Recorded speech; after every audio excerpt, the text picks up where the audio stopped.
నా మానాన్ని కాపాడనీకి నా దగ్గరికి నా దేవుడు వచ్చాడు. మీకు గతం గుర్తొచ్చినది, అది అది చాలు నాకు. దేవా, పార్వతి, జానీ, శివ సార్ మీకు ఎలా ఉంది? I'm fine Shiva. నాకంతా గుర్తుకొచ్చేసింది. పార్వతిని తీసుకుని వెంటనే అమ్మ దగ్గర పదండి సార్, పదండి. రండి. ఆగండి బాబు.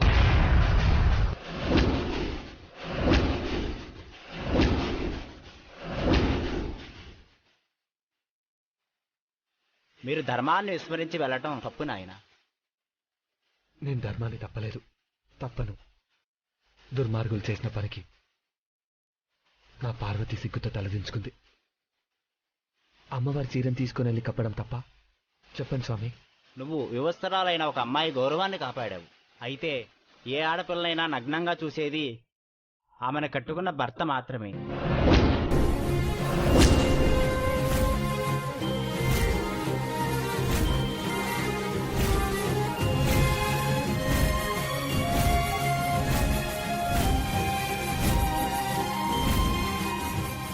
గర్భగుడిలోకి అడుగుపెట్టి ఆడకూతురు మానాన్ని కాపాడినవాడు దేవుడే, కాదనలేము. అయితే ధర్మం ప్రకారం ఆ అమ్మాయి మెళ్ళలో నువ్వు 3 ముళ్ళు వేసి ఈ గుడి దాటాలి. జీ5లో పూర్తి ఎపిసోడ్ చూడండి. ఇంకా ఆలస్యం ఎందుకంటే నన్ను పెద్ద కోడల్ని చేసుకుంటే నా ప్లాన్ అమలవుతుంది. ఇంకా ఎంతసేపు ఎదురు చూస్తారండి? క్షత్రియ వివాహం అన్నారు కదా, అదైనా జరిపించి మాట నిలబెట్టుకోండి.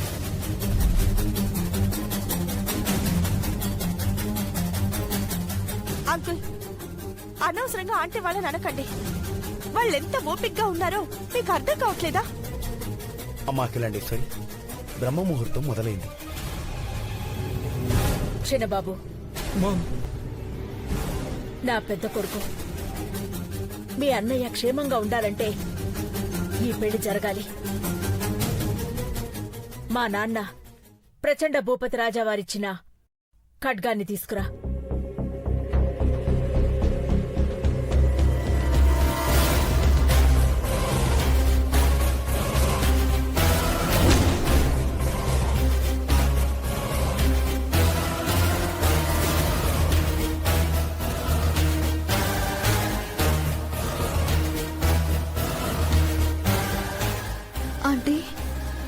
నువ్వు ఆగా ఐశ్వర్య, అనవసరంగా ఇన్వాల్వ్ అయ్యి ఆస్తులు కూడా పోయేలా చేయకో. ఏం బావుగారు? ఆస్తిపాస్తుల కన్నా నాకు అఖిలే ముఖ్యం. అఖిలే ఇచ్చిన మాటను నిలబెట్టుకోవడం ముఖ్యం.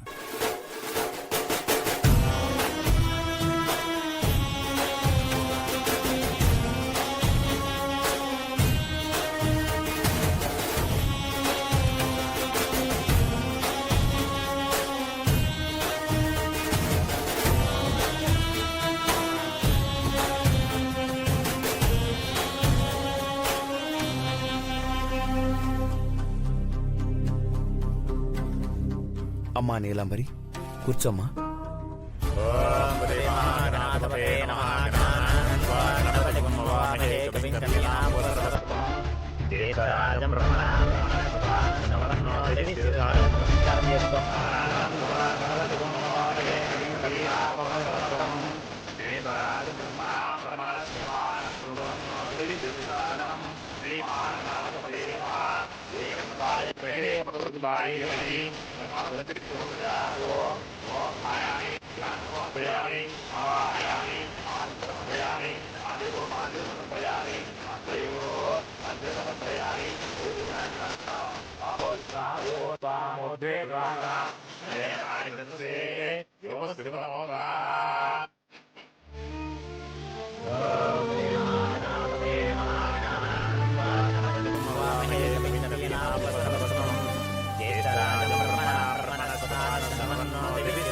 నమస్కారం చేసుకోమ్మా.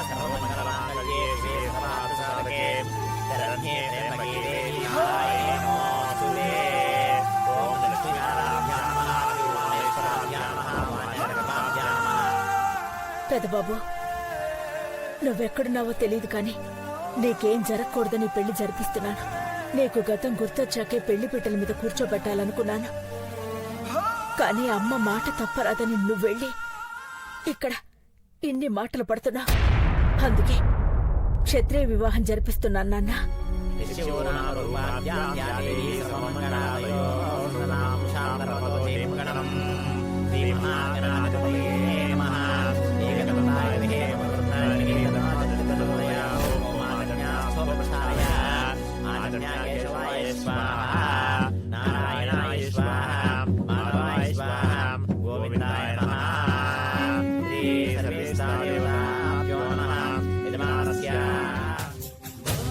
ఈ కంకణం అమ్మాయి కట్టండి బాబు.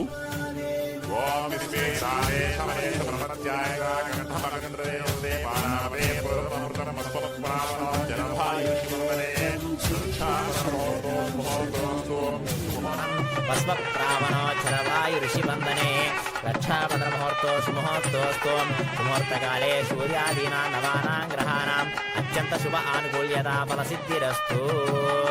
ఆయుష్యేవేంద్రియే ప్రతిష్టతే.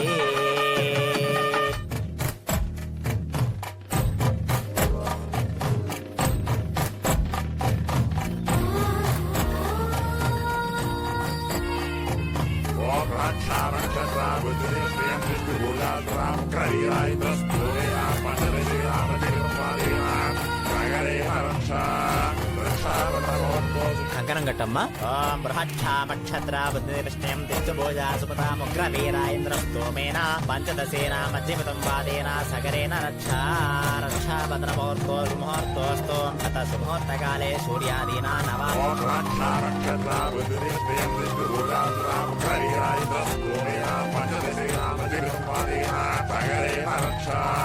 అత సుముహూర్తకాలే సూర్యాదీనా నవానాం గ్రహాణాం అత్యంత శుభ ఆనుకూల్యతా ఫలసిద్ధిరస్తు.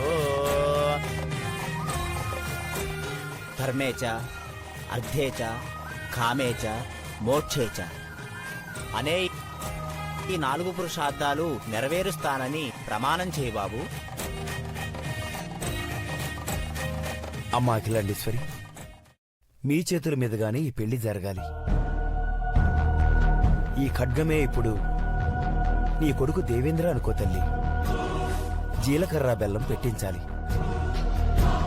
ధర్మేచ అర్థేచ కామేచ మోక్షేచ మోక్షేచ అనే ఈ 4 ధర్మాలు దేవేంద్రతో పాటింపచేస్తానని పెళ్లి కూతురికి నువ్వు ప్రమాణం చేయాలి.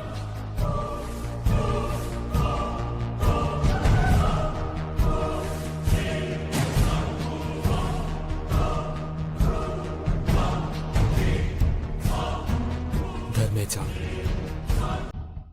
నా ధర్మాన్ని ప్రాణం పోతున్నా తప్పను. అర్థేచ, నన్ను నమ్ముకొని అడిగేసే అమ్మాయికి ఏ లోటు రానివ్వను. కామేచ,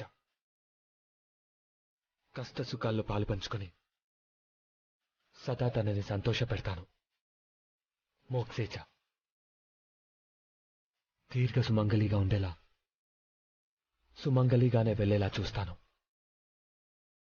నాతిచరామి అన్న మాటను ఎప్పటికీ పాటిస్తాను. నా కొడుకు దేవేంద్ర భూపతిరాజు ఇక్కడ లేకపోయినా మా మనస్సాక్షితో అందరి సాక్ష్యంగా పురుష ధర్మాలను పాటించేలా చేస్తాను.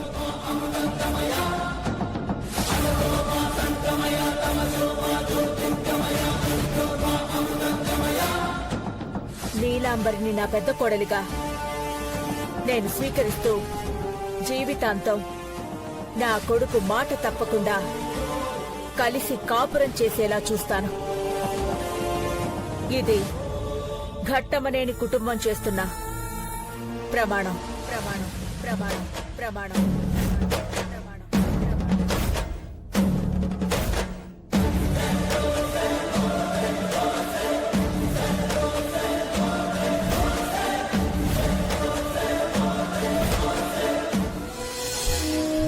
వాంఛాఫల సిద్ధిరస్తు. ధన కనక వస్తు వాహన పుత్ర పౌత్రాభివృద్ధిరస్తు. సకల సౌభాగ్య సిద్ధిరస్తు. తథాస్తు.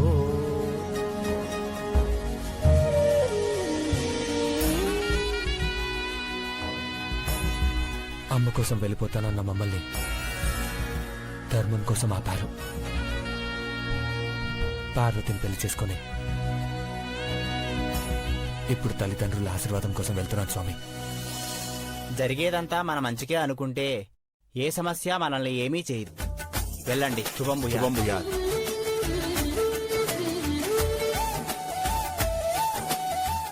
నా పెళ్లి అంగరంగ వైభవంగా చేయాలనుకున్నా మా అమ్మ కల తీరలేదు, కానీ నిన్ను పెళ్లి చేసుకోవాలనుకున్నా నా కల తీరింది పార్వతి. దేవుడెంట అడుగులేసినా ఇప్పుడు నన్నేమంటారు పెద్దబాబు గారు? ఇప్పుడు నువ్వు పని మనిషివి కాదు పార్వతి, నా భార్యవి. గట్టం నేను ఇంటికి పెద్ద కోడలివి. తలెత్తుకున్నాడికి రా.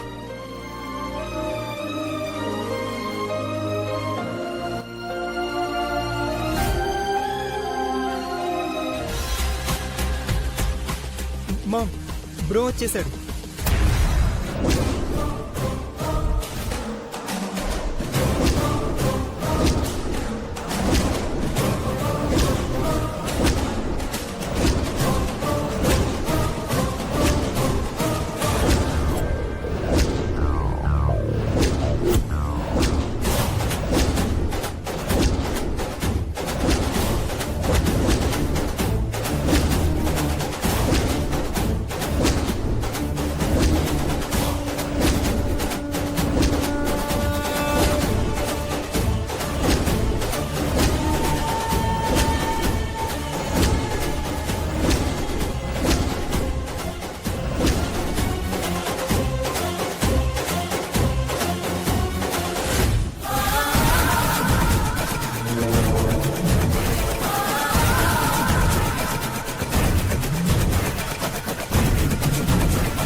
దేవా, ఏంటిది?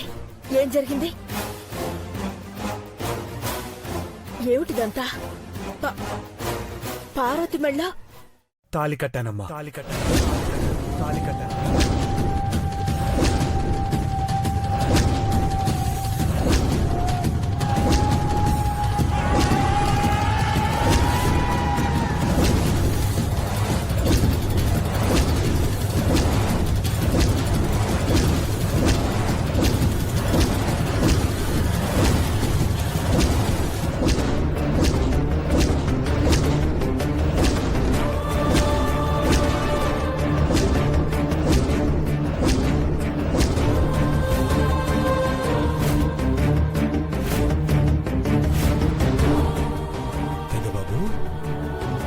పార్వతిని నువ్వు పెళ్లి చేసుకొని వచ్చావా? హ, మరి మేము ఇక్కడ నీలాంబరిని పెద్ద కోడలుగా చేసుకున్నాం.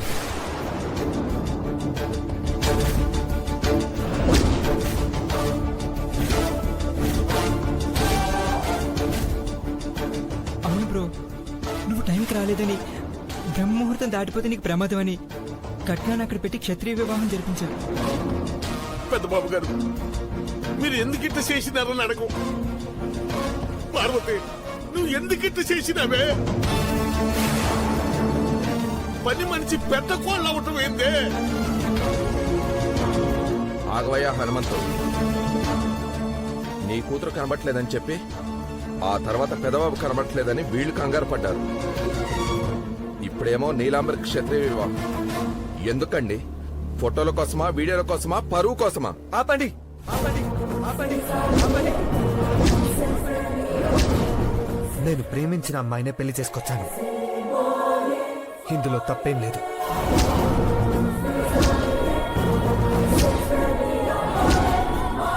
మరి నేను దేవా,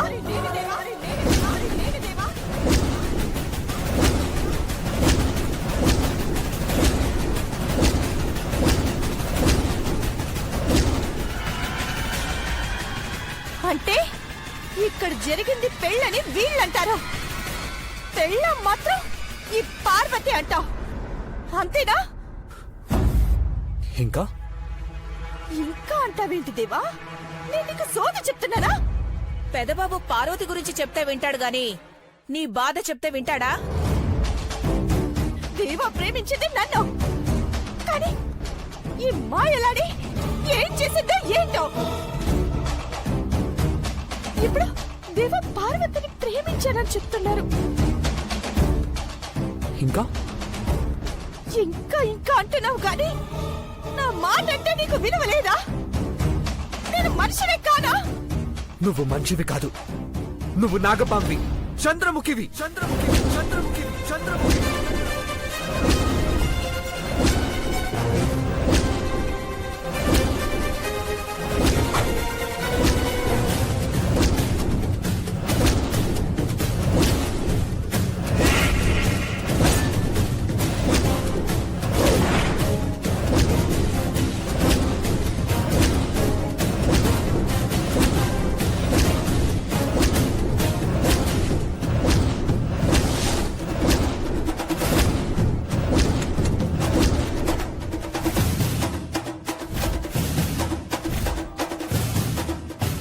ఏంటి ఏంటి నువ్వనేది?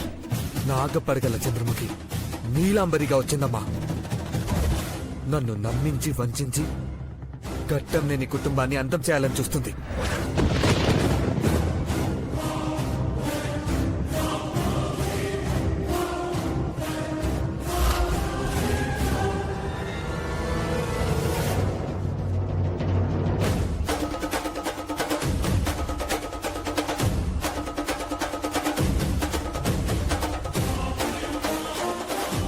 అదేంటి దేవా, దేవా, దేవా, నా మీద అబంధాలు వేయకు. ఆ చచ్చిపోయిన చంద్రముఖితో నన్ను పోల్చుకో. పోల్చడం కాదు, నువ్వే చంద్రముఖివి.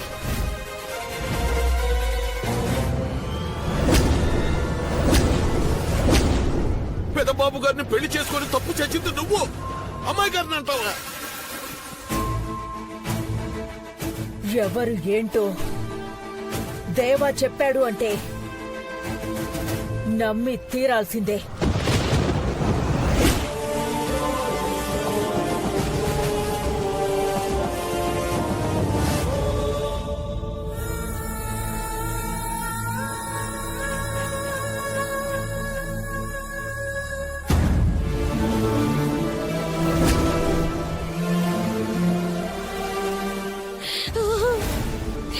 అమ్మగారు, ఈ తాళి తెంచితే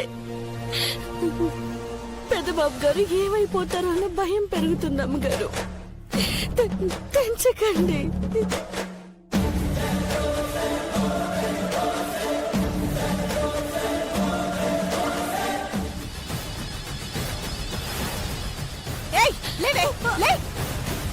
ఆంటీ తెంచకపోతే నేను తెంచుతాను.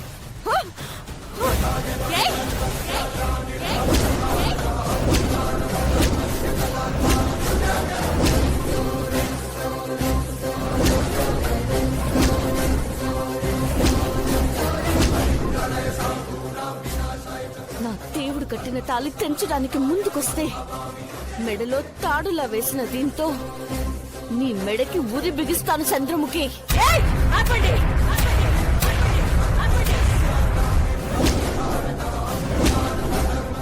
నా కొడుకు తాళి కట్టిన పార్వతిని గాని, నా చేతులతో ఇచ్చిన తాళిని మెడలో వేసుకున్న నిన్ను గాని ఎవ్వర్ని ఏమి అనను, ఏమీ చెయ్యను.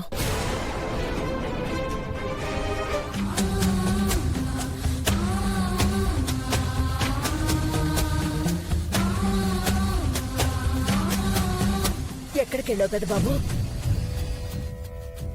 ముహూర్తానికి నీ పెళ్లి జరగాలని చెప్పాను. ఎందుకు నాన్న వెళ్ళావు? షాక్ ట్రీట్మెంట్ ఎందుకు తీసుకున్నావు? నాకు గతం గుర్తుకు రావాలని ప్రయత్నించానమ్మా. నీ మనసులో ఉన్న అమ్మాయి నీలాంబరి మా నింటి పెద్ద కోడలయ్యింది పెద్ద బాబు.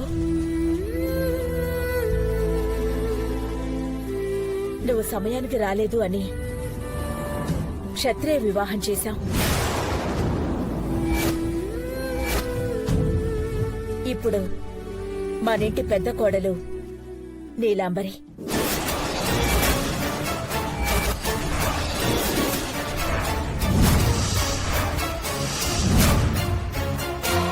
లేట్ అయినా తిరిగొచ్చారన్న సంతోషం దక్కింది కదక్కా, అది చాలు.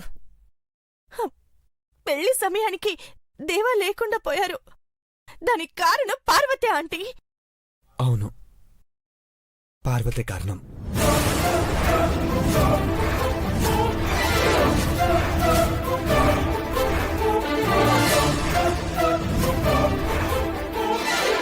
చంద్రముఖి చచ్చిపోయిందని మనం అనుకున్నాం. వాళ్ళ మనుషులు ఇంకా ఉన్నారమ్మా. పెదబాబు, వాళ్ళను చంపేయాలని చూశారు.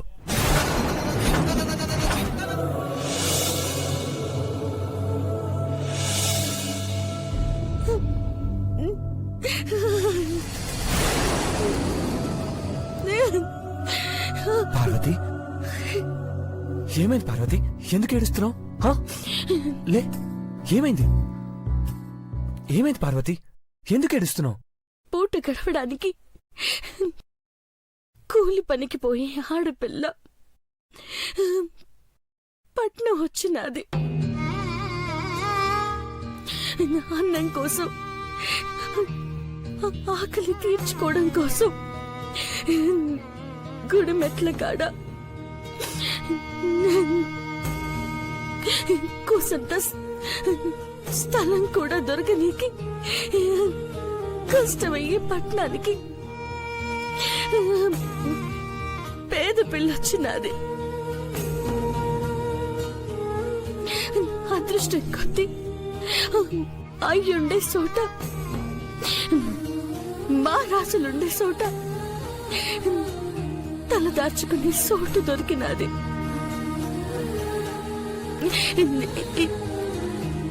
ఈ సేతో ముద్ద మందారం సెట్టు,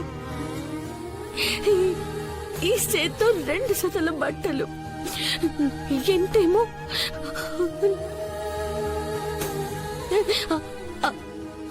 అక్కడుగుల్ని సూత్తా నడిసే తమ్ముడు.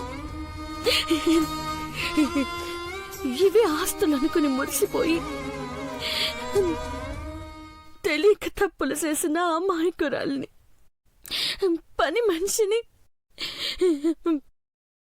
బ్రాండ్ అంబాసిడర్ని చేసిన మహారాజులు.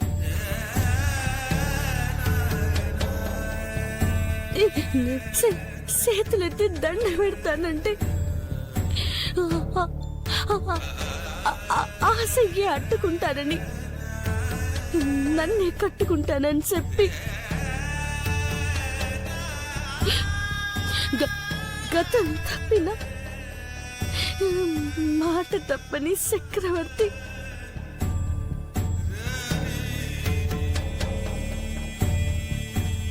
ఎలా పార్వతిని మనవాడాడు. దేవుడి సాక్షిగా, 2 సార్ల సాక్షిగా పెద్దబాబు గారికి భార్యనైనాను. కానీ అమ్మగారికి పెద్ద కోడల్ని అవ్వలేదు కదా పెద్దబాబు గారు.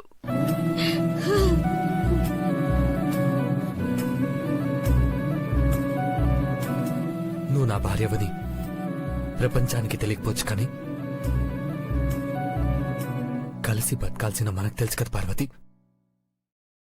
కలిసేట్టా బతుకుతాం పెద్దబాబు గారు. మీరు కట్టి నీ పసుపు తాడు అమ్మగారు నాకు చూపిస్తానని చెయ్యెత్తుకొని తీసుకొచ్చినారు. మండపానికి వస్తే ఆ నీలాంబరి అమ్మగారికి పెద్ద కోడలైనది. ఏ రాక్షసి మీ నీడ కూడా తాకరాదనుకున్నాను. ఇప్పుడు ఆ రాక్షసి మీ వెంటుంటాది. పార్వతి చెప్పింది నిజమే దేవా. ఆ చంద్రముఖితో కలిసి కాపురం చేస్తావా? పార్వతిని పెళ్లి చేసుకున్నావని చెప్తే ఆ కత్తితో చేసిన పెళ్లి రద్దయిపోతుంది కదా. నీలాంబరి, ఏంటి పిచ్చిదానిలాగా? నీలాంబరి, నీలాంబరి, అఖిలక్కకు పెద్ద కోడలైందన్న ఆనందంతో నగో నట్రో తెచ్చి నాకు ఇస్తుందనుకుంటే బెర్రె కిన్నాళ్ళ చేస్తుందేంటి నీలాంబరి? నీలాంబరి, నీలాంబరి, ఆగమ్మా. ఏయ్! ఏంటి పిచ్చి పని? ఏయ్! పార్వతిని చంపి పాతి పెట్టొస్తావని చెప్పారు. చదివింపులకి పాతిక కానుకలు పెడతావని వేరే లెవెల్లో చెప్పారు. తీరా చూస్తే అది చావలేదు. నా మొగుడు వెంట నడుచుకుంటూ వచ్చింది. వరుడు లేకుండా పిచ్చి దానిలా హోమగుండం చుట్టూ నేను అడుగులు వేస్తుంటే అదేమో దేవ వెనకాల అడుగులో అడుగు వేసుకుంటూ వచ్చింది. మీ మాటలు విన్నాక అది నిజంగా చచ్చిందనుకున్నాను భవానీ. ద్రౌపది వెంట కౌరవులు వెంట పడినట్టు పడ్డా. దుశ్శాసనులా నేను దాన్ని వివస్త్రను చేశాను. పార్వతిని కాపాడ్డానికి ఆ కృష్ణ పరమాత్ముడు కూడా రాడని కాన్ఫిడెన్స్ తో మేమిద్దరం తిరిగొచ్చాం. సిగ్గుతో అది చచ్చిపోతుందనుకుంటే చీర కట్టుకొని అమ్మవారిలా అడుగు పెట్టింది. నాకన్నా అందంగా ఉంది తెలుసా? పీక్కుపోయిన మొహంతో వచ్చింది. ఏడ్చి ఏడ్చి కళ్ళు గుంతలు పడ్డాయి. నీరసంతో శవంలా ఉందది. అందంగా ఉందంటావేంటి? పక్కన దేవ ఉంటే శ్మశానానికి పోయే శవమైనా సరే అందంగా ఉంటుందంటీ. అలాంటిది ప్రేమించుకున్న వాళ్ళు పక్క పక్కనే ఉంటే ఎలా ఉంటారు? అది చచ్చిపోతే ఆ తర్వాత దేవాకి గతం గుర్తుకొస్తే ఒరిగేదేమీ లేదు. నా పక్క నుండి జరిగేదేమీ లేదన్న ధీమాతా ఉన్నారు. కానీ ఇప్పుడు అది తిరిగొచ్చింది. వస్తే బతికేస్తుందా? చచ్చిపోతుంది. మళ్ళీ మర్డర్ చేద్దాం అనుకుంటున్నారా? ఇక ఆపుతారా? పార్వతిని చంపాలనుకుని ఎన్నిసార్లు ప్రయత్నించినా అది బతికొస్తుందంటే ఇక దాన్ని చంపడం అసాధ్యం అని అర్థం చేసుకోవాలి. ఒక్క పోటు పొడిస్తే అమ్మా అని అరవకుండా అది కళ్ళు తేలేస్తుంది. అలాంటి దాన్ని కన్ను మూయించడం కష్టమని ఎలా చెప్తున్నారు? ఎడమ చేత్తో ఆ బక్కదాన్ని గొంతు నులిమేస్తా. మీరు పిస్తా ఒల్చుకుని తిన్నంత ఈజీగా గొంతు నులిమేస్తా అంటున్నారు పనిభూషణ్ గారు.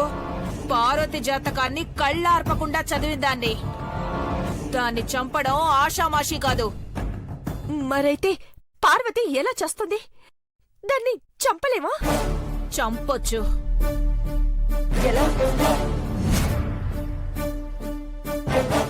పార్వతిని చంపాలంటే పెదబాబుని చంపేయాలి.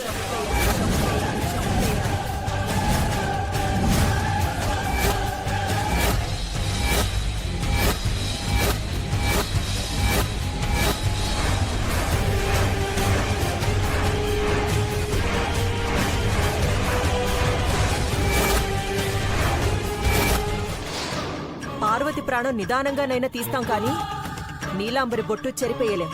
అయితే ఆగండి. ఆవేశంతో సామాన్లు పగలగొట్టడం ఎందుకు? దాన్ని చూస్తూ దేవాతో కాపురం చేయలేనంటే నేను శోభన గదిలోకి పాల గ్లాస్ తీసుకెళ్లేలోపు పార్వతి పాడ మీదుండాలి. That's all.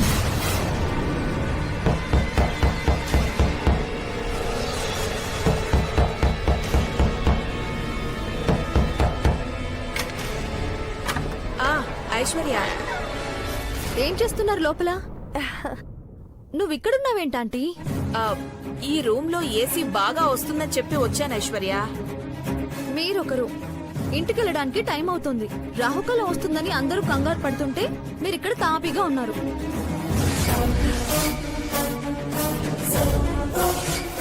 రూమ్ ఏంటి ఇంత చిందరబందరగా ఉంది? భవానీ గారు కారు జారారు. జీ5 లో పూర్తి ఎపిసోడ్ చూడండి.